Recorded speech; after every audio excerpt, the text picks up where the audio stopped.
Hello, my beautiful viewers. How are you feeling? I am so excited. Today we've got an amazing author, and I've got my beautiful co host here as well. So we are truly so excited to have Ted here. My beautiful Ted, thank you for being our spotlight author for today.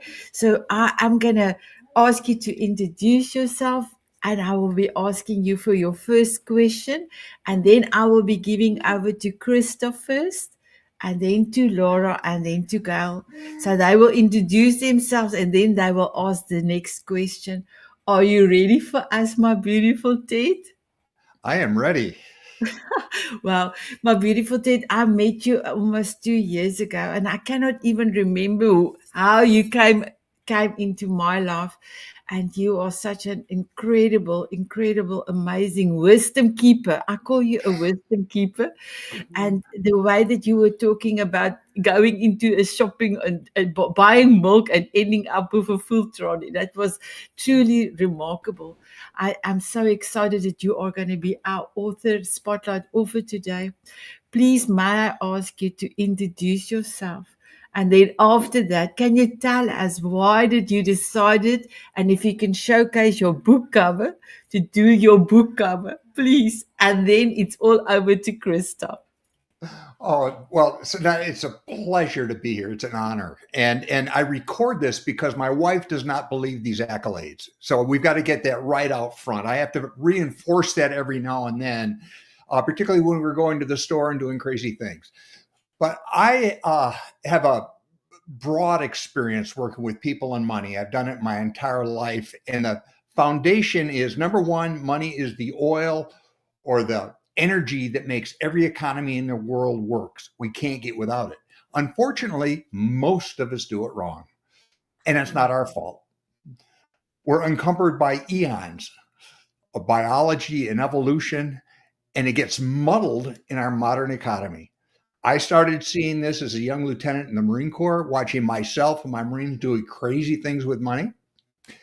And when I retired, became a financial advisor, watched my clients do crazy things with money. But more importantly, I learned that the industry was kind of fibbing to us. And we'll talk about that a little bit later.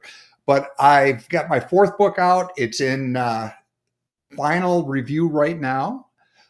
It will be available for pre-sale probably at the end of the month.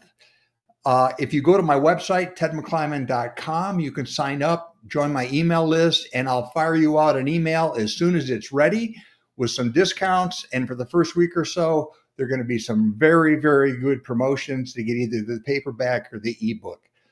So the only other thing I'll add is a retired Marine Corps officer. No crayons were consumed or used in writing in this book.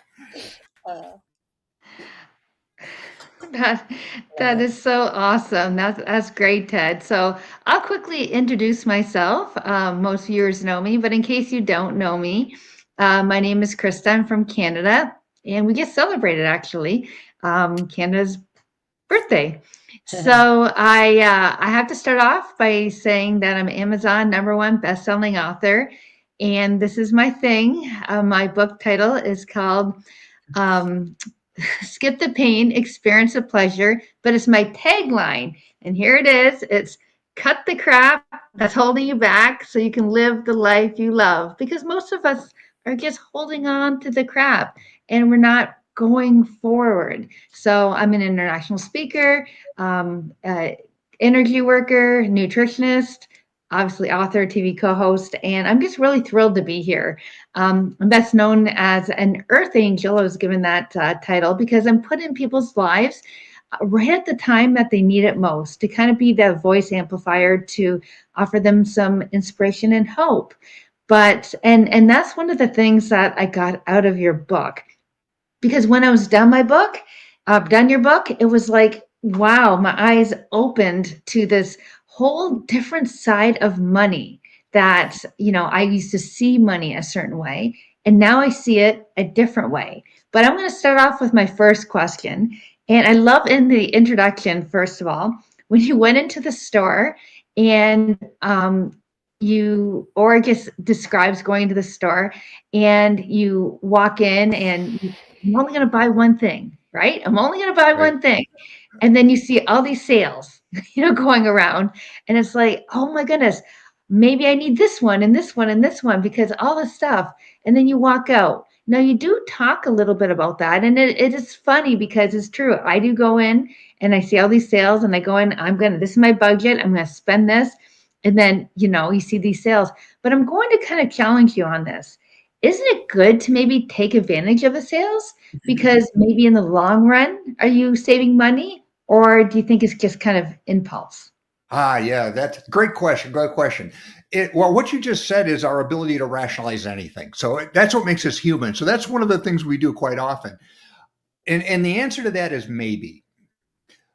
The challenge we have is in our modern economy, marketeers are so good at pinging at our primitive brain, at our emotions, and getting us fired up to spend money.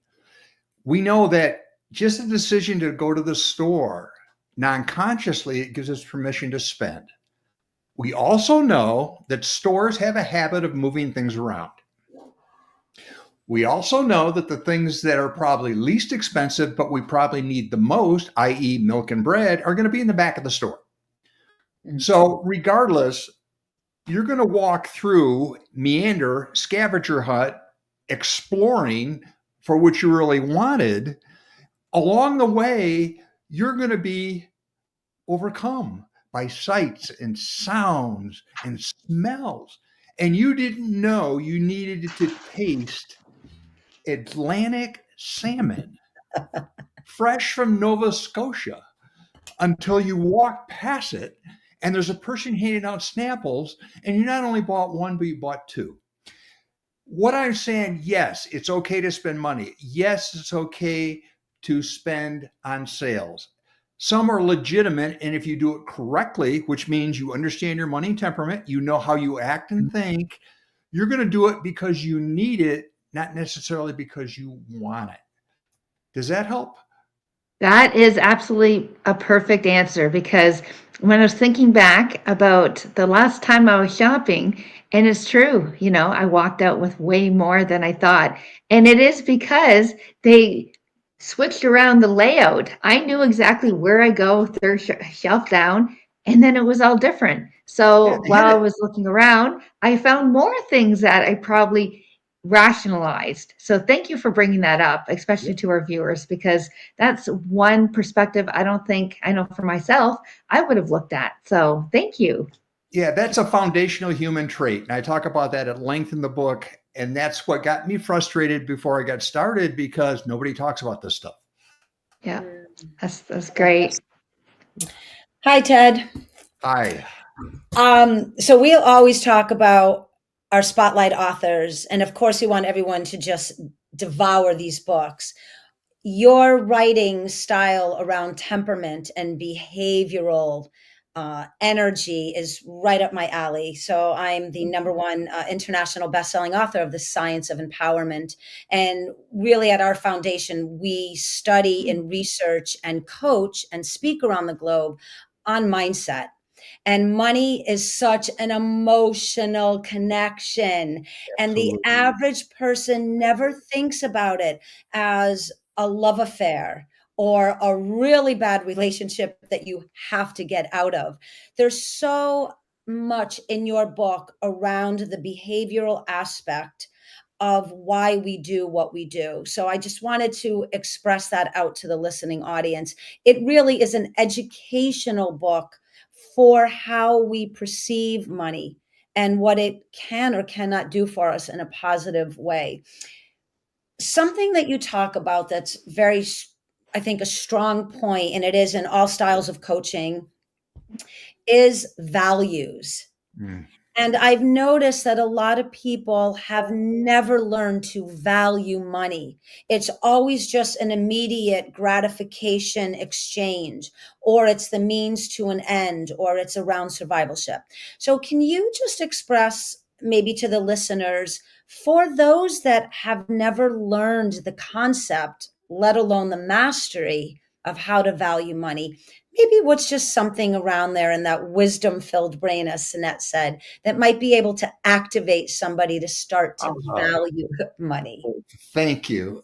Laura, one of the reasons I wrote this book is to help bridge the gap between the traditional coaching and behavioral side and the money side. I've grown up in both. I've been coached all my life, professionally as an athlete. And when I became a financial advisor, I was very much taken back how little they care about the people side, the behavioral side. It's all very analytical. And good, bad, or indifferent, folks that tend to be analytical, numbers people tend to gravitate to this. So you've got this covey of folks that think and act the same, and non-consciously they assume everybody's just like them.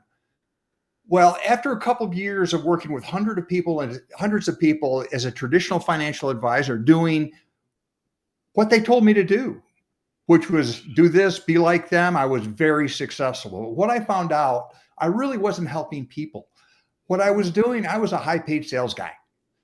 And once I really figured that out, I got very, very frustrated, then went on my own and built my own behavioral firm.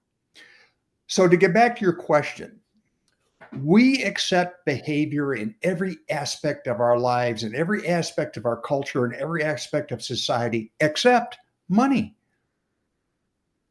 We have a health coach. We have a wellness coach. We have a diet coach. We have a physical trainer. We have somebody that does this and does that. We read about it. It's a multi-billion-dollar industry about identifying behavior, natural behavioral emotions, your relationship with things. And I love talking with people who are in your industry until I bring up money.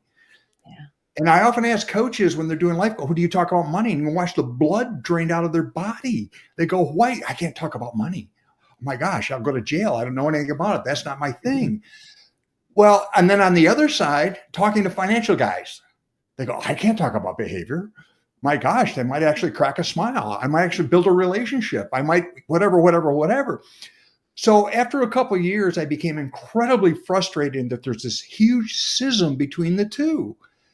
And it was like, well, I'll go back to I was teaching economics at the Naval Academy. At the Naval Academy, I was working with some of the brightest young minds in the United States. Some of these kids are just scary brilliant in the classroom, but they were failing at life. They could regurgitate everything I gave them in an economics class, but put themselves in a position 2 years after they graduate of losing a commission because of bad money choices. And it was tragic, but we had to fix it. As I went to different conferences and sales meetings, I go to the money side, it was all analytical. Incredibly analytical. I mean, the point where I've got a story in my book where I'm banging my head on the table because, two very smart people got in an argument in a foreign language and we're supposed to understand it and get excited about their stuff. I just hurt my forehead. On the other hand, I speak at behavioral things. I was a triathlete for a number of years, and that's all about behavior. Everybody thinks triathleting is about being physical fitness. That's only 3 elements. The other are mindset and nutrition. Yeah. I'd rather have a good mindset and good nutrition. The rest of it's pretty darn easy.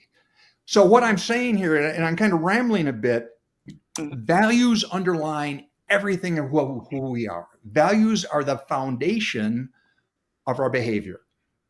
They're a function of where we grew up, how we grew up, our peer group. By mid-adolescence, we are pretty much established. Now, the scary point, particularly on the money side, think back where you were in 7th or 8th grade, what you wore, what you found was important. Well, those behaviors and those values are still hidden someplace in your brain, and they do impact you when you go through the store. Now, it might not be an 80s type haircut, but it might be something different that's popular now. All I'm trying to say, and as a financial advisor, all we talked about was goals. Here's the difference, and I think this is critical for your listeners. Values drive you. Values give you meaning. Values are the essence of who you are and all things all the time. Goals are stuff. Goals are points. They're measurement. They're markers. In the financial industry, we tend to talk about goals because goals are easy. They're tangible. Want a new house? Give me a couple of variables. I'll figure out how to do it. You want to retire on a beach someplace? Pick the beach. I'll get you there. But what is the value? And when you're talking about values, if you really want to know your true values, your default values, which drive everything you do, take a look at your bank statement and look at your calendar. Where you spend most of your time, where you spend most of your money, those are your values. And as I say in the book, where there's a disconnect, where you say, I want to change the world and support an orphanage, someplace in Western Canada, but you spend your time eating out, playing golf, I don't care where it is, that's a very, very different value set. I'm not saying one's right or wrong. As long as it's moral and legal, I don't really care. I can help you get both, but you better figure it out. Because at some point, it's going to cause a tremendous disconnect. I love that. Thank you. I knew this question would stimulate, again, the wisdom and the education that you have, because this book, that's what I think is really powerful. It really, and my fam here knows, I really love this because it empowers the reader. It really does begin to ignite these new perspectives and expand how you look at money and think about money. So many people want to say one thing and yet they do another. And I think you do a beautiful job bridging that. And thank you for the service, Semper Fi. My father's a Marine too. So hey, there you go. Love that. And he understands crayons. Okay, I get it. Thank you. I love it. Simplify. So, hey, Ted, I'm Gail. First, I want to read some of the things that Christiana put down. She gave you sunglasses, and then she said, but it was on sale. Yes. And then I love that behavior firm. Thank you. And then sunglasses again. So you're really impressing Christiana. Thank you, Christiana, for joining us. So I'm Gail Kraft. I am an author, a speaker. I'm an empowerment master. I help people go through the valley of the shadow of death. I help them deal with the really tough stuff in their life. And I found your book rather interesting for a bunch of different reasons than the others. First of all, I had a minor in economics, almost was my major. I taught economics as a CPCU certification module. I'm an NLP master, so I understand how the mind works. I crewed for Peak Potential's Secret of Millionaire Mind from T. Harv Eker. So I'm reading your book and I'm going, yup, no kidding, yup. It's like, boom. So we were definitely in sync in reading your book. So I'm going to go to your title. Yes. Because for me, when I say I am a reformed project manager, it means that sometimes I slip. So talk to me about why you picked that title, Reformed Financial Advisor. I was fascinated with that. Well, this is a great question, Gail, and I really appreciate it because it really goes down to the essence why this book. This is my fourth book in the same genre, if you will. And I'll be very candid. Most of them are a little bit academic and nobody cares. I also know that I was reformed. I made the transition I worked with two major financial planning firms. I had all the licenses. Basically, I got all the education. I did what they told me. I got all the licenses. I watched what these successful people did and I mimicked them. I became very successful and I was not rewarded. I was not refined in any way. What I found is I was misled. I thought I was in the business of helping people with their money. I wasn't. Managing money is a subset of the financial industry. And we're dealing with commodities now. It's all the same stuff.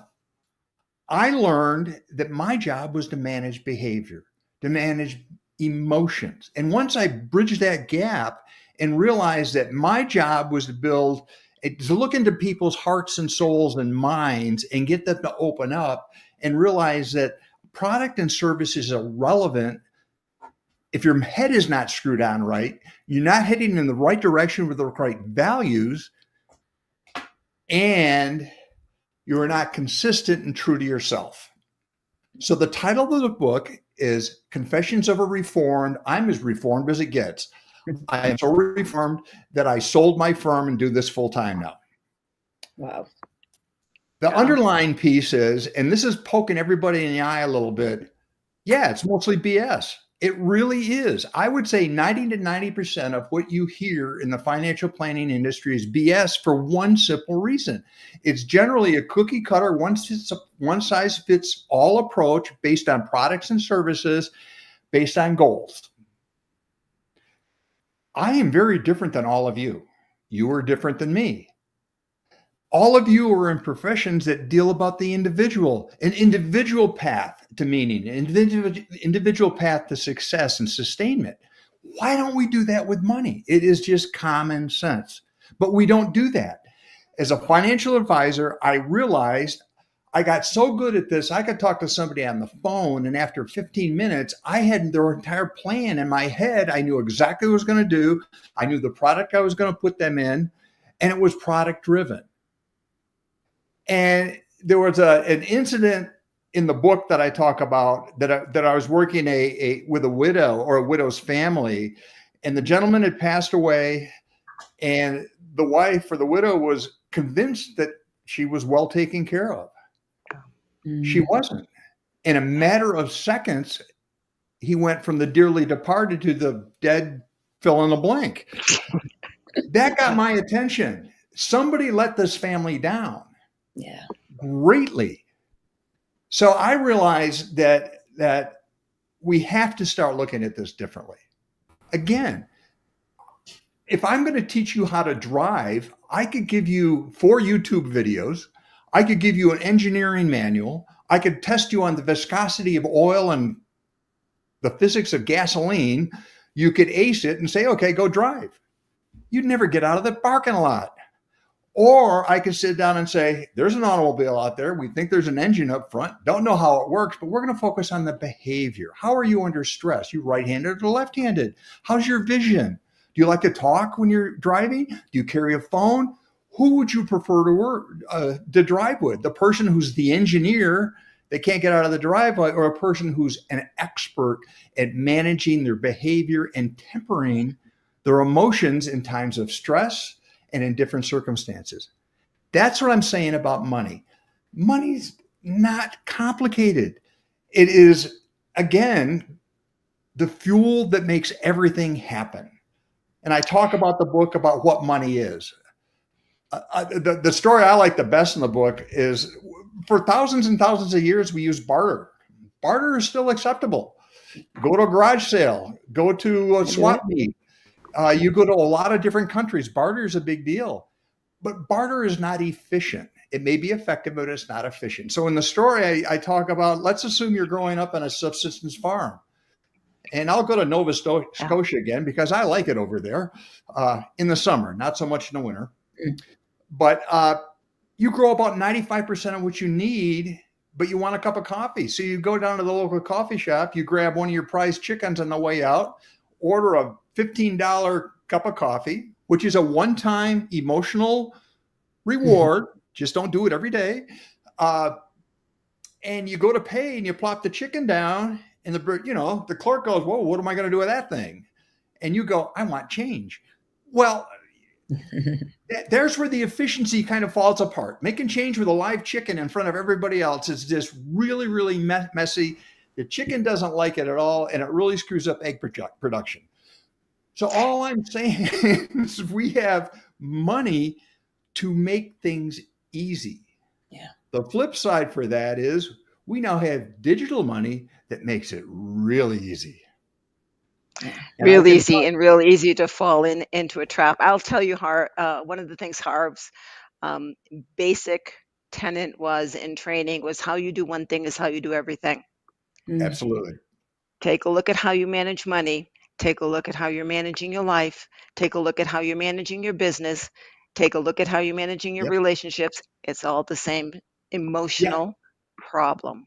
That's a huge insight. And again, this is the crossover we're not seeing on the financial side. If this was a weekly conference with financial advisors talking about money, we'd be talking about alpha and beta and this and that and trends, prices. Nobody cares. It really doesn't matter. We know now that 95 to 99% of all spending decisions, be it for a cup of coffee or a house, are emotional, automatic, and non-conscious.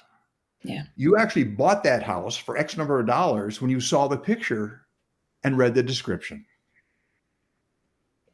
When you decide to go spend, which is mean you go shopping, you're priming yourself with our Western culture because this is the way we do it. You notice we in this down in the United States, we go through the right door and go right. We also drive on the right side. If you're in London, you go through the left door, walk on the left side.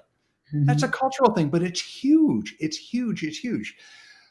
What we have to understand is your money temperament is what I'm talking about. Is just how you're naturally wired to think and feel about money. And it's as natural as breathing. It's as natural. And it takes effort. It takes effort to change that. Sinette, you have a question. And the big question, and this is where I had the falling out in the traditional industry. We spent an inordinate amount of time how to try change people from where they were to where we thought they should be. Basically, we were trying to make everybody mini-me's. First thing we did is we didn't ask you if you want to do a budget. We didn't ask you if you've ever done a budget. We didn't ask you if you'd like to do a budget. We just gave you a budget. Because I actually read the footnotes on prospectuses and knew how to do the spreadsheet. So I'm comfortable with that. But I'm talking to somebody that's never balanced a checkbook. Okay, and I'm going to ask them with a 50-page budget in 8-point font to keep detailed notes of everything they do with money for the next number of weeks. You're going to fall apart. It's not going to happen. So what I'm saying is, to make this work, number one, you have to answer the question, what's important about money to me? That's your value discussion. And it starts there. And it's usually not stuff. It's usually very deep emotional things, family, legacy, making a difference, equity. It's all those important things. It's humanity. Okay. And your piece of humanity, the way you define it, the way you want to go, that's your value set. Okay. And as long as it corresponds, to the general culture you're in, you're going to be okay. But we meander and get off track there. Then I need to factor in money temperament. Money temperament is nothing more. And I've got an exercise in the book that you can kind of figure it out, but we've developed some pretty detailed profiles on this. I don't care if you're a spender or saver. It doesn't matter, but you need to know. We have this mindset, this mantra that everybody has to be a saver. You have to do very regimented, 5, 10, 15, 20%. You have to do it. Well, what happens if you're not wired to do that? What happens if you don't want to do that? I'm not saying gives you permission not to do it. I'm saying you have to do it the way it works for you. So all I'm saying with money temperament, identify who you are, accept it, embrace it, then build a program around that works for you. One size fits you. The next thing I talk about is how do you like to process information, learning style. I call it money learning style. We get too fixated on money, the technical aspects of money, financial literacy and economics and all that stuff. You got a checkbook, it works. Okay, fine. What I'm talking about is in a consequential spending environment, you've got to be able to move from a buying mindset, from a being sold to mindset to a buying mindset. Does that make sense?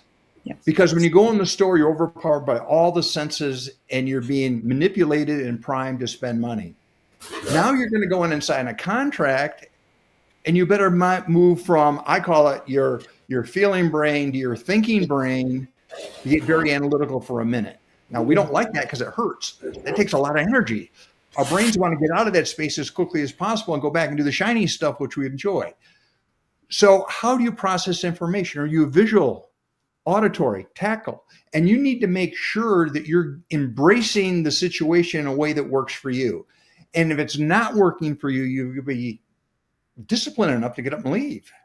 Yes. So So Ted, I'm so sorry. I have you have also asked, answered some of my mostly that what I wanted to ask, but I just want to quickly come in here.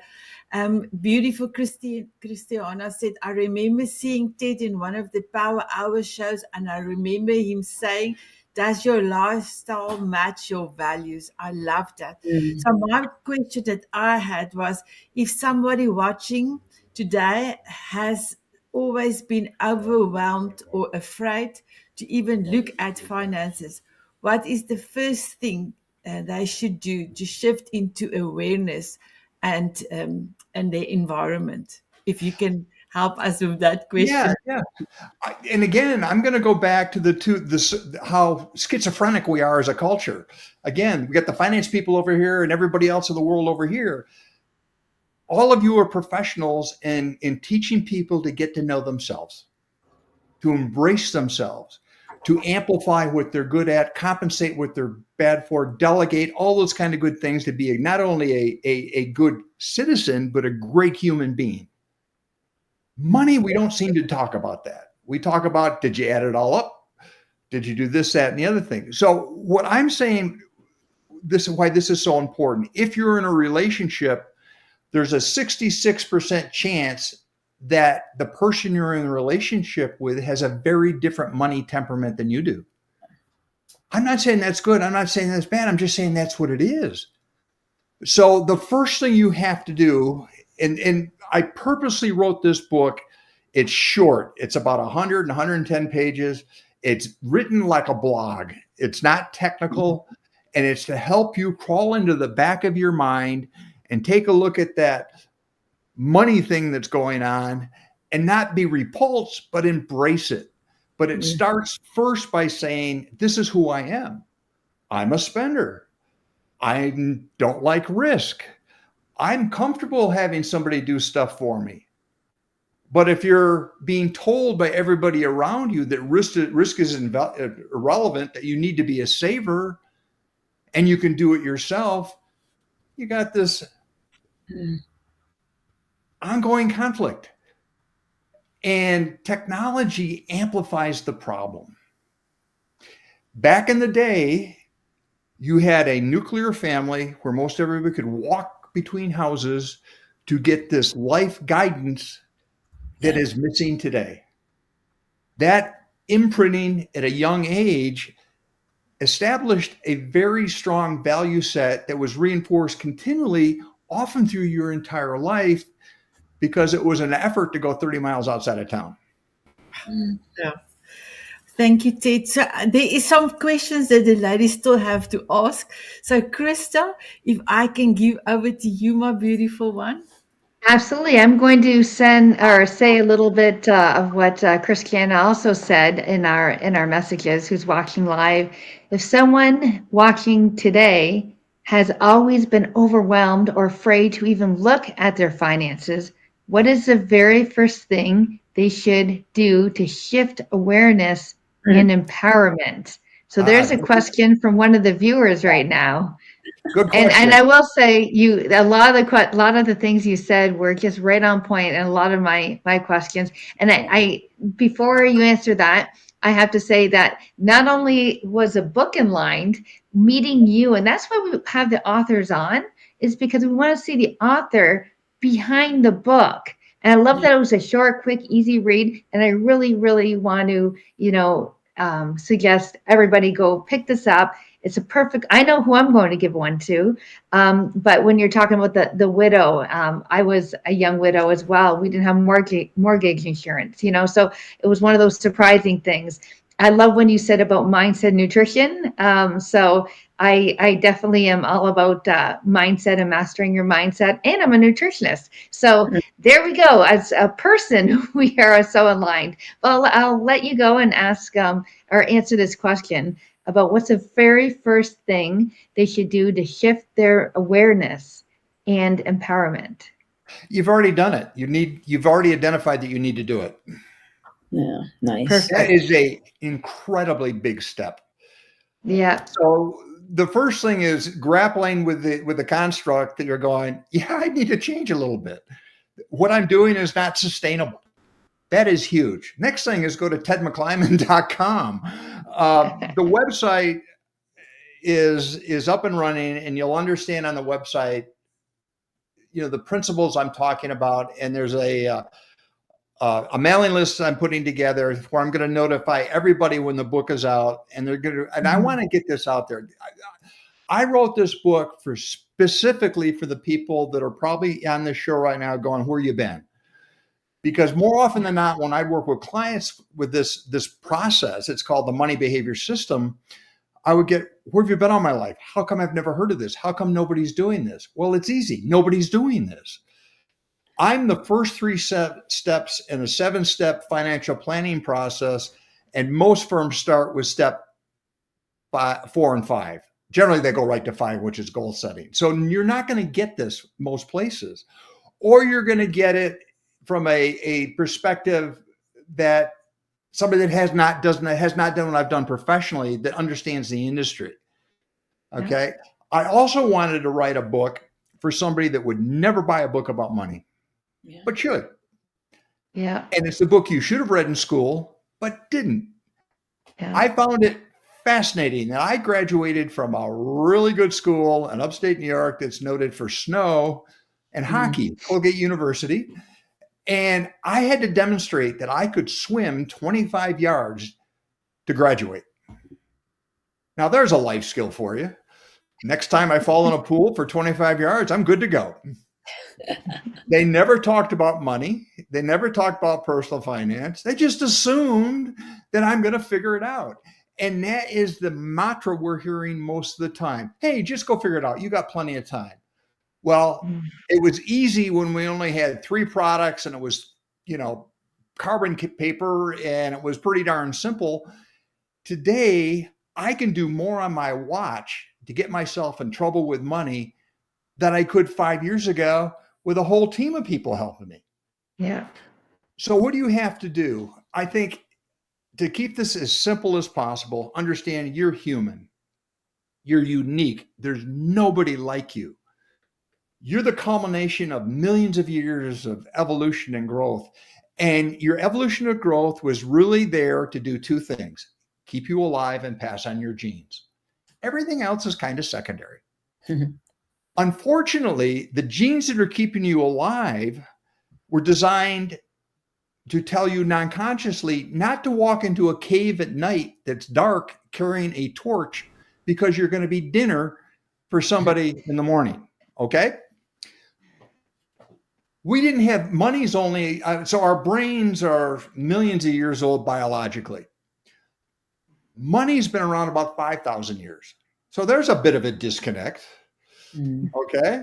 First coin money was coming up in Turkey, about 3000 BC, give or take. And we've muddled through that process quite nicely until really the Industrial Revolution, when things really started going at warp speed. But it was in the 60s when we really got into the technical side that we really discovered that our brains are incapable of dealing with the dynamics of the modern economy and merchandising and retailing and selling stuff. Yeah. Once you understand that, it's okay to go, let's stop for a minute. Let's step back. Do I really need the Everest approved mountain coat at Costco that's on sale because there are only 6 left when I live in Tennessee? Yeah. I didn't need it in December. I'm not going to use it next year either. Or it'll expire and go flat. One of the things I just want to mention is when you said about the swimming, I thought about this, like when I was reading this, I'm like, this needs to be a textbook or whatever in schools. Yes. Really, why aren't we teaching our children this? And it comes down to it. Where did I learn about money? From my parents. Where did they learn about it? From their parents. Where Right. does everyone learn about it? Maybe then you get friends' influences and everybody else's. So I really think this would be perfect opportunity for any school teacher out there watching. Get this book and bring it into the class and have that discussion. That not only is swimming important because we don't want you to drown, but Right. money I think is a little bit higher up on the scale. But I'm just going to pass this to Gail because I know there's still a ton of questions. Yeah, thank you so much. So much is going through my mind. I really don't know where to go next with this because it's just nuts. Um, but the whole I want to get back to the money mindset or the Right. mindset to begin with, right? Um, Mindset is everything. And my experience as a coach, and I'm not afraid, by the way, to go through to money with folks. In fact, I will be happy to, right? Um, so many people are afraid to even admit Mm-hmm. that they're afraid that they don't understand money. Mm-hmm. And so that fear can be overwhelming. Oh What yeah. do you do when you have a client who comes to you because they know they need financial advice, but they don't really want to talk about how ignorant they are, and they don't That's want a to talk real about problem. their history? It's really a problem. So what are some of the things that you deal with there? Yeah, that's a cultural thing. Um, as traveling around the world, I've lived in a number of different cultures and watched everybody spend money differently, but the same way. We're all human. Regardless of where you grew up, you're going to do the human things first. You have to take it back. When I always start with the discussion that we're going to talk about money very differently than you've ever talked about it before, because we're not going to talk about money. We're going to start with just an NLP, neuro linguistic chunking technique of just saying, let's just take a few minutes. What is important about money to you? And we walk through that to start unraveling their emotional, non conscious triggers that put them into position to do things. And when you start going through that without judging, just taking note, you're going to find that there's probably something in their behavioral background that triggered something. Maybe they were, you can be just as dysfunctional as a hyper saver as a hyper spender.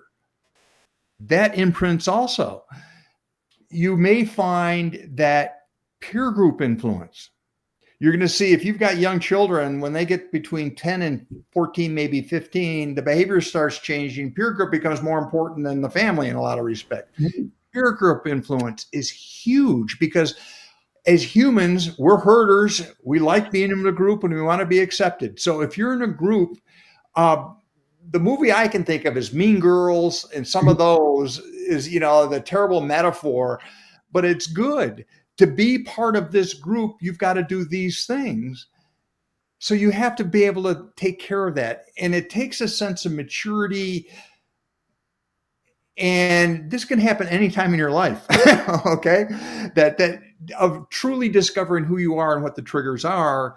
Once you understand those, and then you understand what the true value is, I can get you from point A to point B. But if we're just chasing stuff, that's a meaningless exercise, in my opinion.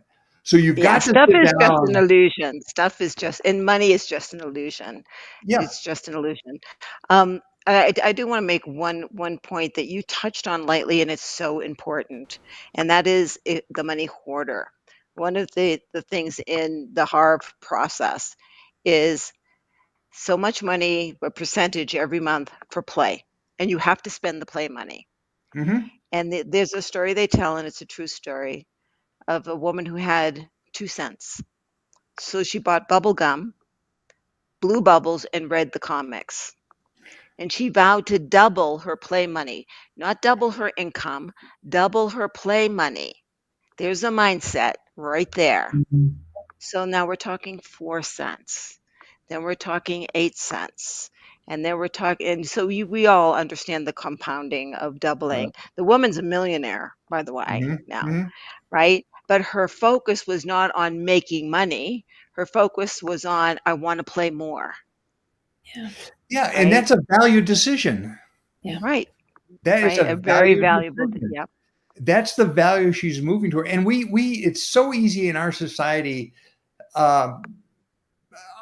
What I feel so uncomfortable and almost sorry for the Gen Z right now. Talk about a conflicted group of people potentially being pulled in a lot of different directions. I mean, you think about it with technology. I can be introduced to a Korean boy band that doesn't speak English that I think my granddaughter thinks she needs to have tickets to so she can buy a t-shirt at $100 to wear once, and that's life.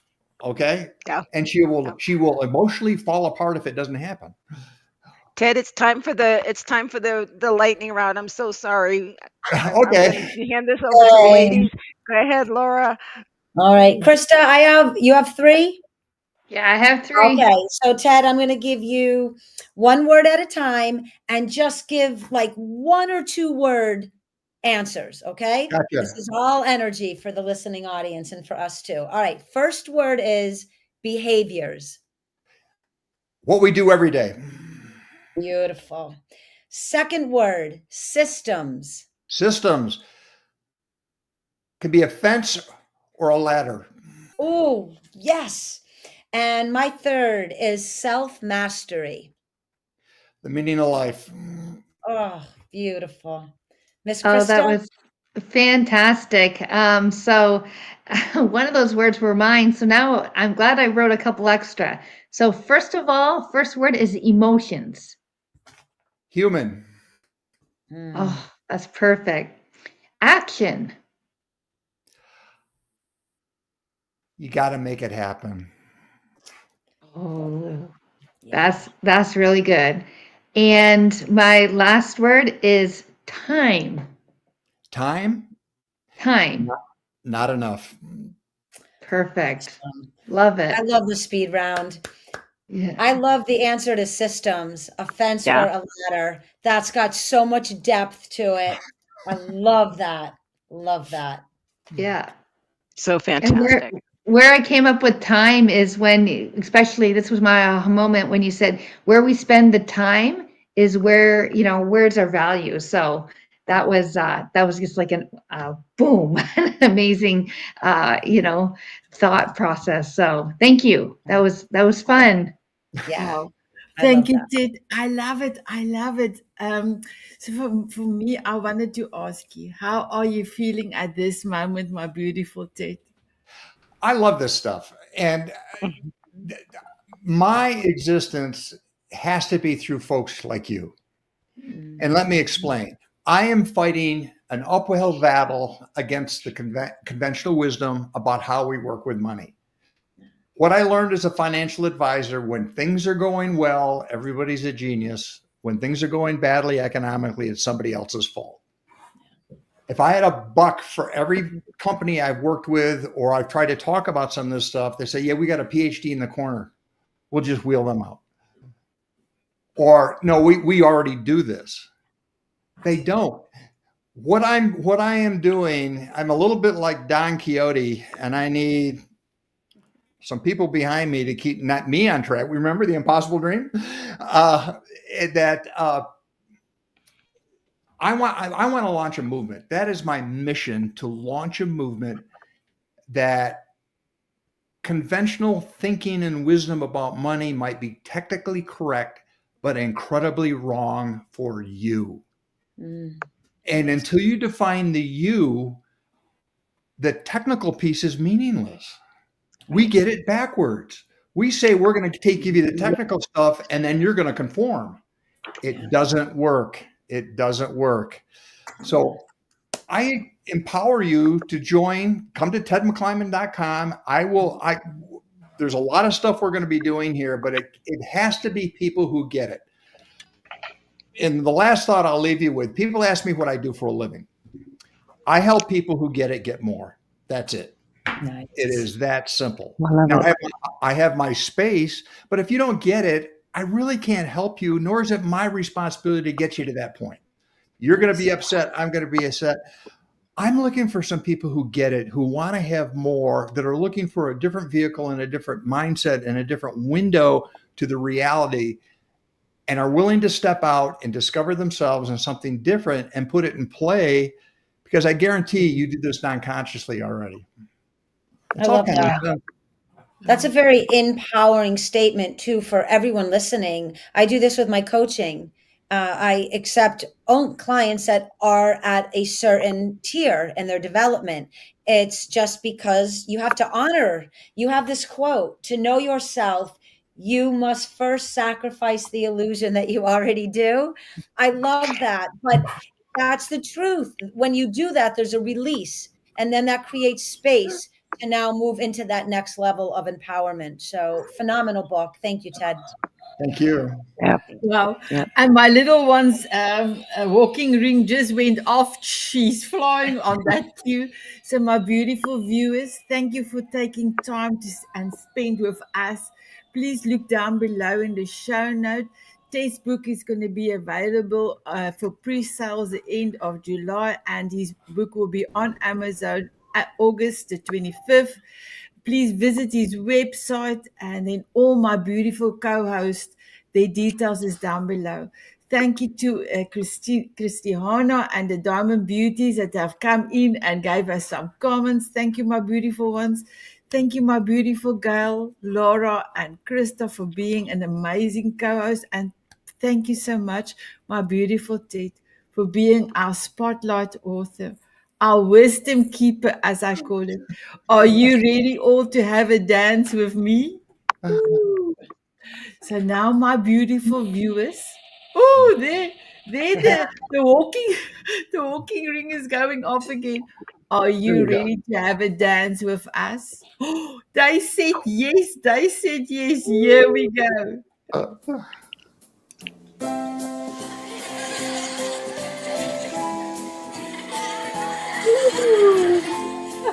The little one is just watching me.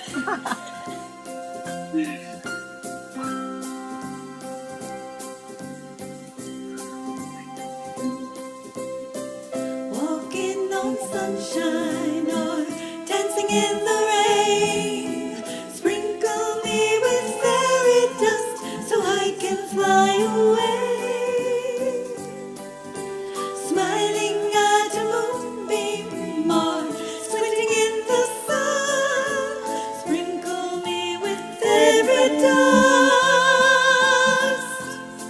and come. Bye bye, everyone. Bye, everybody. Thank you so much. Thank